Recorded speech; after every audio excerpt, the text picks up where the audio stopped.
Man, I can't wait to get my hair done. What are you gonna do with it? Retwist it into exactly what it's in, But it's just like, I don't know. I guess the growth is good to see, like from where it was when the last time I got it done to where it is now. I thought you were trying to laugh at me. No. I was like, but it's funny when you grow something out and you slowly start to see the process. You slowly start to see it from where it was to where it is, and then you start to forget about it. You know what I'm saying? I think that's super important because of growth. It's not fast, it's not quick. It takes time, and then out of nowhere, it just kind of sprouts. You know what I'm saying? But I think I realized that it's like start that business, start that opportunity, start that whatever it is, because over time you won't really see the work that gets put in. You won't see the growth, but eventually you'll turn around and be like, whoa, like, you know what I'm saying? I've been in this for a minute, so just kind of how I feel. Real talk. You know? I mean, I think when you struggle at the beginning and you're really were in it, you can't forget that struggle, bro. I mean, like I just said, time's gonna pass regardless, so you might as well start. You know what I'm saying? I did not think I was ever gonna lock my hair. Like that was just never you know. And then I did it, and I was like, remember when I first did it, I was like, oh my gosh, like my hair looks so small, like, you know what I'm saying? And then now it's like, what, 6 months later, not really, maybe less. You had it for 6 I months? don't think it's 6 months. I think this is like maybe 4. I think it was like March I started. But like, it might not look like anything to anybody else now, but it's like, yo, like, I can feel the growth. I can feel it. Like, you know what I'm saying? Like, that's just how I be feeling with it. You know what I mean? So, start. At the end of the day, good morning, good afternoon, good whatever time to share, because you're alive. Thank you so much for tuning in to another episode of the Perspective Podcast. Y'all know what it is. Y'all know y'all got Roman here with you. And Joshua. Yeah, you guys know what it is. You guys know that 3 things are for certain. Number 1, God is real, so make sure you read your Bible. Number 2, make sure you pay off your credit card, because I know you got some debt on you. I'm gonna go pay that off. You know what I'm saying? And number 3, no matter what happens, every week you're gonna see another episode of the Perspective Podcast. Man, we be working. We be work multiple jobs. We be hustling. We be getting it in. We still have time to make sure that we can post this for y'all. So make sure y'all tap in, tune in, like, comment, subscribe. Do what you gotta do. You know what I'm saying? To really push this this initiative, this game. Push what we talking about. Push it forward. Push his perspective forward. You know what I'm saying? Didn't Drake say pushing P? He was in that, right? It was Gunna in here. Yeah, even Drake said pushing P. You gotta push perspective. You know what I'm saying? That's the new P. Yeah. You know what I mean? Yeah, push that perspective forward. You know what I'm saying? So you guys know what it is. At the end of the day, me and Deuce was sitting down and we was talking about, let me ask you this. Have you ever seen Pirates of the Caribbean? I've never seen that movie. Like, I've never, you know what I'm saying? And that's a huge franchise. I've never seen Pirates of the Caribbean. You know what I'm saying? But I'm playing Assassin's Creed, Black Flag. Hey, Come on now. I haven't even played Assassin's Creed, Pirates. but one of my favorite movies is Count de Monte Cristo. You know? What happened to that movie? Man, let me tell you about it. It was two, like, I don't wanna call them poor people. Boom. Yeah. You know what I'm saying? 2 commoners, you know what I'm saying? They come together and he loves his girl, whatever, so he actually gives her a rope ring, and then he gets falsely accused of killing someone, so he has to go to jail. He spends 20 years in jail. And at first he's mad at the world, angry, da-da-da. And then eventually his cell, the person that's in the cell beside him, he starts to speak to, right? And it's an old man, and the old man starts to teach him. This man, he can't read, he can't write. He doesn't, he has no real formal education. This is like in the 1200s. Like, this isn't nothing, you know what I mean? He doesn't know anything. And so slowly the man that's in the cell beside him starts to teach him, starts to put him on game, starts to show him. And they actually build a little tunnelway so he can leave from his cell to the other man's cell, the old man's cell, so the man can teach him how to read and write, how to even fight. How to fight with a sword. And I mean, again, they're in a cell. It's like a dungeon, right? And he's literally learning how to, fight with, I don't even remember what the prop was, like maybe a stick or something, right? And so he's slowly starting to get this game, right? And eventually, I don't want to spoil the whole thing, but eventually he gets out. Let me just say this. He eventually gets out, right? But before the old man dies, the old man tells him about this treasure. tells him about this place that you got to go to if you ever get out, and there's some treasure buried. Somebody else went and looted something, and they buried some treasure. And so his first thought when he gets out is, I have now this understanding. I have now this knowledge. I have now this understanding that I didn't have before I went to jail. Falsely accused. Did not do what he was accused of, right? And so he gets out and he obtains this treasure that is now buried. And now he moves and now he becomes a count. It's basically like becoming king. You know what I'm saying? You are the highest of the high. Like, you know what I'm saying? As soon as he got out? Yo. And then now he moves and now he goes and looks for the treasure. The treasure was for him finding the treasure is how he became count. Oh, right? okay. So he found But his treasure was his woman. the girl, yeah. And she came back. Oh, I ain't trying to spoil that. Yeah, I ain't trying to. Yeah, you know what I'm saying? Would she have come back if he didn't become king? Let's keep it a buck. She ain't wait no 10 years. You got 20. Oh my But Lord. you gotta watch it. When you watch it, you like, Does she seem solid? man. You gotta watch the movie. Tell me. I'm trying to say, I gotta tell you off camera. I ain't trying to spoil it for the Does she seem people. solid? Like, Man, she a real one. Let me tell you that much. okay. Like, it seemed like even if he was poor, she would have still been Bruh, there. she didn't care about the money.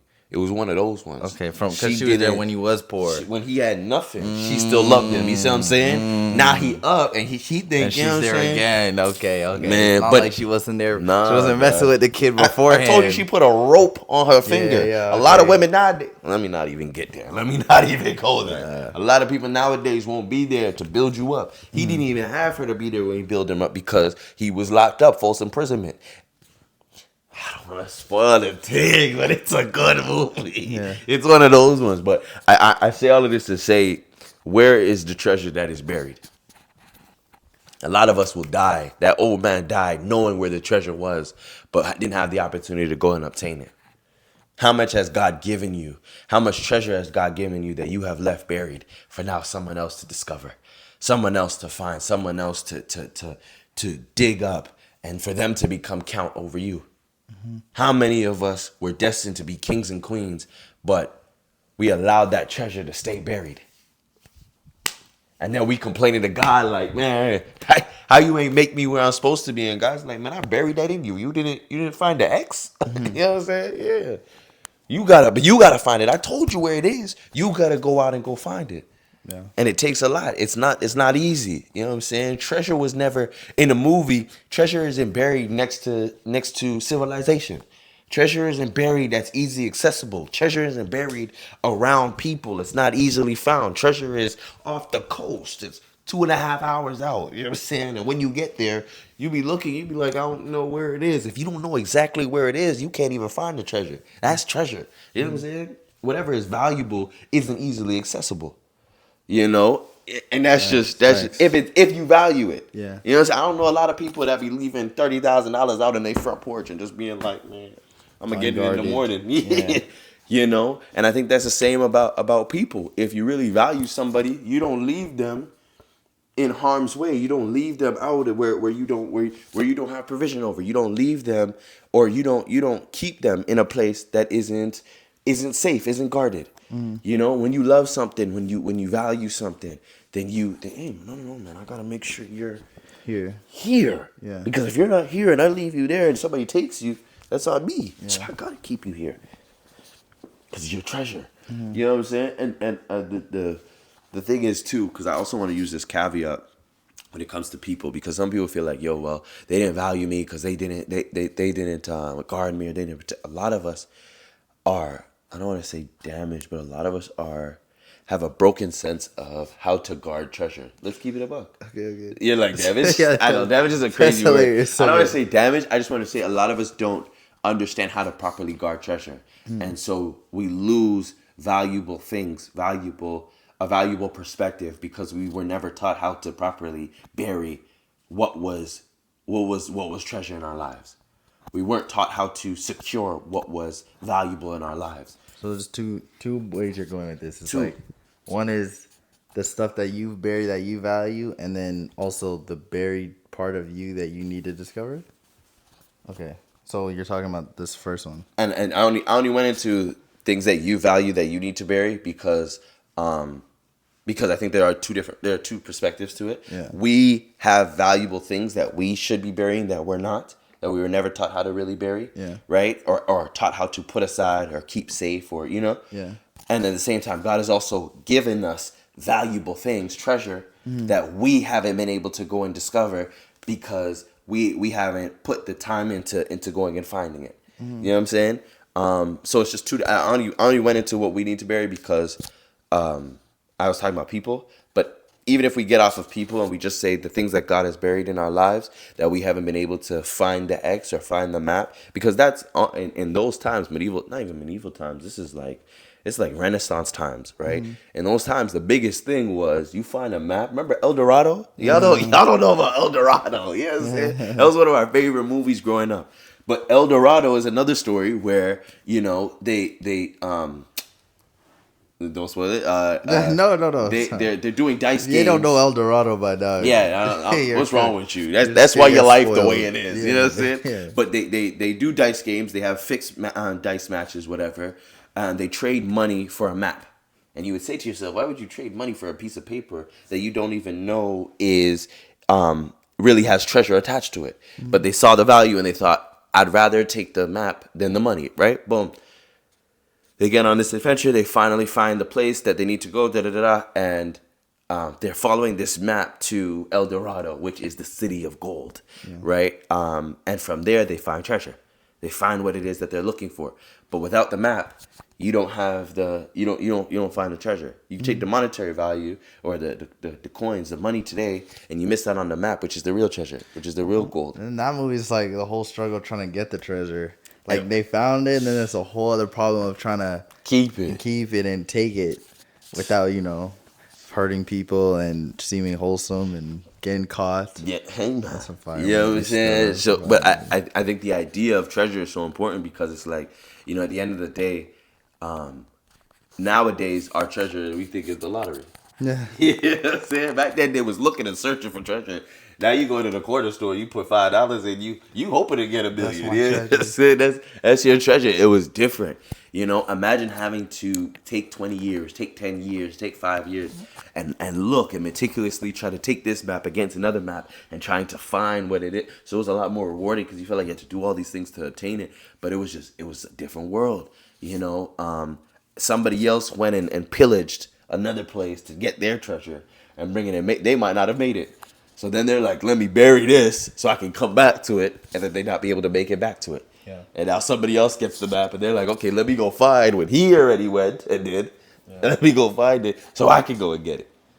That's literally what I'm seeing, like playing Assassin's Creed. It's the pirate age. Everyone went to the Caribbean in I think it was the 18th century, and they just ran it up there, and everyone heard about this pillage of goods, and everyone it was a frenzy to try and go for it. And everyone that watched One Piece knows what that is. Come on, I ain't got to speak too much to that. What's understood ain't gotta be said. Yeah. But it get like that. Yeah. So wait, in our real life, the treasures like skills or talents, you're talented. You're like, ooh, okay.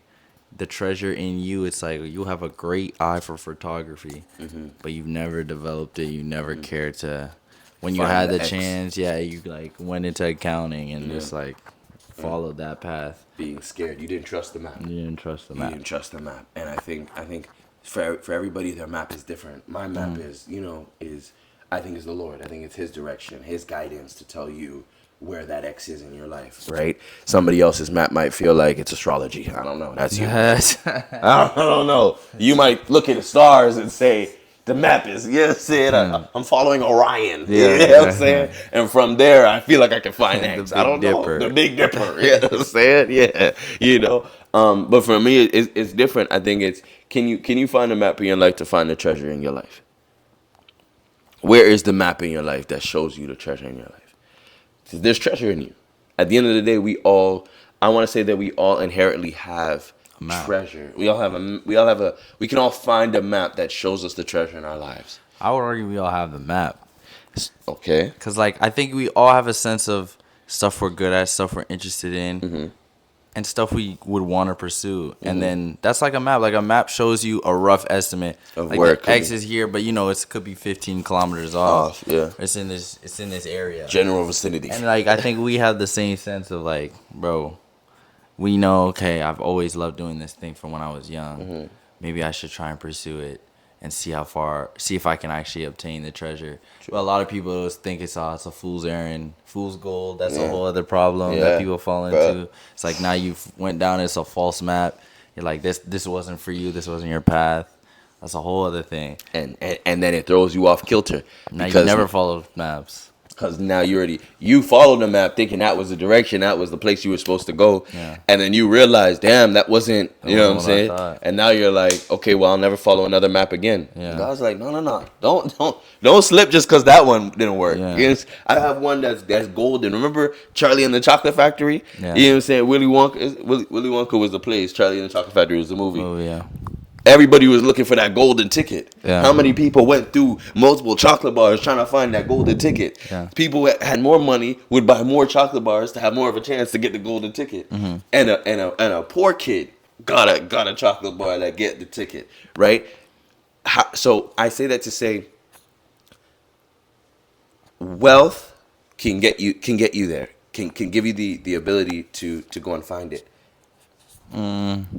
I don't know. Maybe you were just bringing up the golden ticket to just be like that. It was like it's up to chance in a certain degree. There's an opportunity because if I go wealth way, it gets I don't know. sticky. I don't even think it's It wealth gets because sticky. like shout out to Nathan Drake. Like he's always going against people with bare bread. Uncharted the video game. Yes. Like he's a